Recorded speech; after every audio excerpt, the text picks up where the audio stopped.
اللہ اکبر. اور میں ان کمبختوں سے کہتا ہوں تمہارے پاس جنات ہیں, تم مجھے قتل کی دھمکیاں کیوں دے رہے ہو؟ تمہارے پاس جنات ہیں یار, 8-10 جنات بھیجو مجھے اٹھا کے لے جائیں. میرا 68 kg 69 kg یہ میرا وزن ہے. ایک جن سے ایک مولوی نہیں اٹھ رہا یار. بغیرتی کی انتہا ہے یا نہیں ہے؟ تمہارے تو بغیر تو تمہارے جن بھی بغیرت ہیں, اور کسی کے جنات کو میں بغیرت بول رہا ہوں اور پھر بھی جن کو غیرت نہیں آ رہی اور کچھ کہہ نہیں رہا مجھے, اس کا مطلب پرلے درجے کا بغیرت ہے تمہارا جن بھی اور تم بھی. نہیں آئی بات میرا خیال ہے سمجھ میں. ابراہیم علیہ السلام نے بتوں کو کیا کہا تھا کہ تم ان بتوں کے سامنے مستنڈوں کی طرح کیوں جھکے رہتے ہو؟ انہوں نے کہا ہمارے باپ دادا اور یہ ہماری بگڑی بناتے ہیں. انہوں نے کہا انتم و آباؤکم فی ضلال مبین, تم بھی, تمہارے باپ دادے بھی اور یہ بدھ بھی ہیں, یہ سارے لچر ہیں, بالکل کچھ بھی نہیں کر سکتے. الہم ارجل یمشون بہا, کیا ان کی ٹانگیں جن سے چل سکتے ہیں؟ کیا ان کے پاؤں ہاتھ ہیں جن سے پکڑ سکتے ہیں؟ کیا ان کی آنکھیں ہیں جن سے دیکھ سکتے ہیں؟ کیا ان کی زبان ہے جن سے بول سکتے ہیں؟ میں کہتا ہوں تمہارے پاس کروڑوں جنات ہیں جو سنگ دل محبوبوں کو قدموں میں لا کے رکھ دیتے ہیں اور کاٹ کر کے اولاد کروا دیتے ہیں. تم میرے سر کا ایک بال تو نوچ کے دکھا دو یار. نہیں آ رہی میرا حال ہے بات کھوپڑی شریف میں؟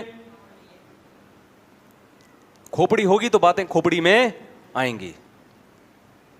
میرے بھائی یہ کچھ نہیں کر سکتے تبھی تو عامل بنتے ہیں. کبھی کسی ڈاکٹر کو عامل بنتے ہوئے دیکھا آپ نے؟ کیونکہ وہ بہت کچھ کر سکتا ہے, اس کے پاس پیسہ کمانے کے جائز طریقے بہت ہیں, اس لیے وہ کبھی بھی عامل نہیں بنے گا.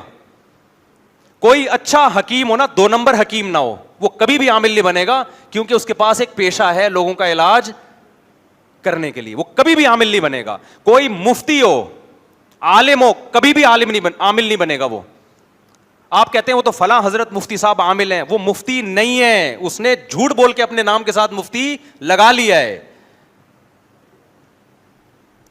کوئی ذی استعداد عالم ہو کبھی بھی عامل بولو نہیں بنے گا. یہ مدرسے سے وہ فارغ التحصیل لوگ یہ کام کر رہے ہوتے ہیں جنہوں نے صحیح طریقے سے پڑھا نہیں ہوتا. اب نہ ان کے پاس دنیا کی کوئی ڈگری ہوتی ہے اور نہ دین میں کچھ ان کو آتا ہے, دنیا بھی برباد اور دین بھی برباد. اب ان کے پاس کمانے کے علاوہ, جن چڑیل بھوت بھگانے کے علاوہ کوئی راستہ نہیں ہے. پھر یہ تبلیغ میں نکلتے ہیں, 4 مہینے لگاتے ہیں تاکہ لوگوں میں ہمارا امیج کیا ہو, بحال ہو. پھر یہ ریونڈ کے بزرگوں سے تعلق رکھتے ہیں, پھر یہ دارالعلوم کرنگی جاتے ہیں, وہاں کے علماء سے سیلفیاں لیتے ہیں اور ان کی خدمتوں میں ایسے بیٹھتے ہیں ایسا لگتا ہے جیسے ساری سکینت اکیلے اسی پہ نازل ہو رہی ہے. پھر یہ علماء سے جھک کے ایسے ملتے ہیں ایسا لگتا ہے اس سے زیادہ نیک اس کائنات میں پیدا ہوا نہیں ہے. پھر علماء ان کو خلافتیں دیتے ہیں ان کے اس ایٹیٹیوڈ سے متاثر ہو کر. یہ سب مارکیٹ میں ہول سیل کے حساب سے ہو رہا ہے, اور اب انہوں نے دبا کے شادیاں کرنا بھی شروع کر دی ہیں. میرے پاس جب کوئی عامل آتا ہے تو اپنی 4 شادیوں کا حوالہ دیتا ہے. پھر میں کہتا ہوں کرتے کیا ہو؟ کہہ رہے میں جن بھگاتا ہوں. برباد کر دیا, 4 عورتوں کی زندگی برباد کر دی.